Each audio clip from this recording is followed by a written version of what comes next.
13 November বৃহস্পতিবার ফ্যাসিবাদী শক্তির নাশকতা ও অপতৎপরতা প্রতিরোধে ৮ দলের নেতৃবৃন্দ সর্বস্তরের জনশক্তি সহ দেশব্যাপী রাজপথে অবস্থান করবে।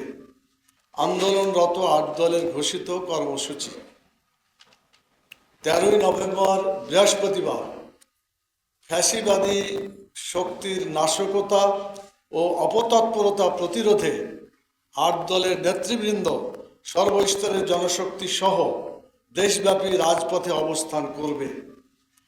একই সাথে ফ্যাসিবাদ বিরোধী সকল দেশপ্রেমিক শক্তিকে আমরা রাজপথে নেমে আসার আহ্বান জানাচ্ছি।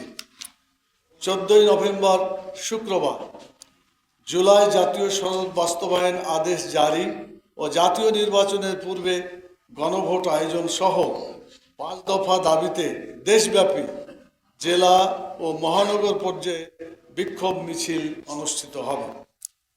16 নভেম্বর রবিবার আন্দোলনরত ৮ দলের শীর্ষ নেতাদের বৈঠক সকাল 11টায় অনুষ্ঠিত হবে।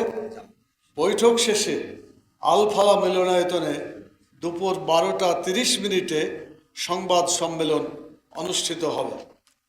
এর পূর্বে জনগণের 5 দফা দাবি মেনে নেওয়া না হলে উক্ত সংবাদ সম্মেলন থেকে প্রধান উপদেষ্টার কার্যালয় যমুনার সামনে অনির্দিষ্টকালের জন্য অবস্থানের কর্মসূচি ঘোষণা করা হবে ইনশাআল্লাহ।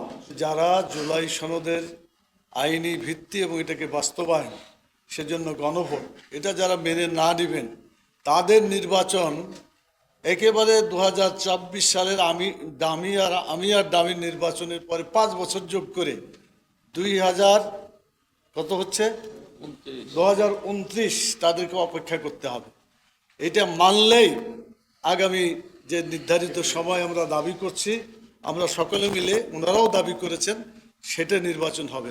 এটা না মানলে একেবারে এইটা আমরা মনে করি যে সকলেরই উচিত মেনে নেওয়া, যাতে আমাদের সকলের কথা ঠিক থাকে। এটার ভিতরে কোনো যদি দ্বিমত কেউ পোষণ করে তাহলে যারা দ্বিমত পোষণ করছেন তাদের ব্যাপারে জাতির প্রশ্ন সৃষ্টি হবে যে তারাই এই নির্বাচন চাচ্ছেন না।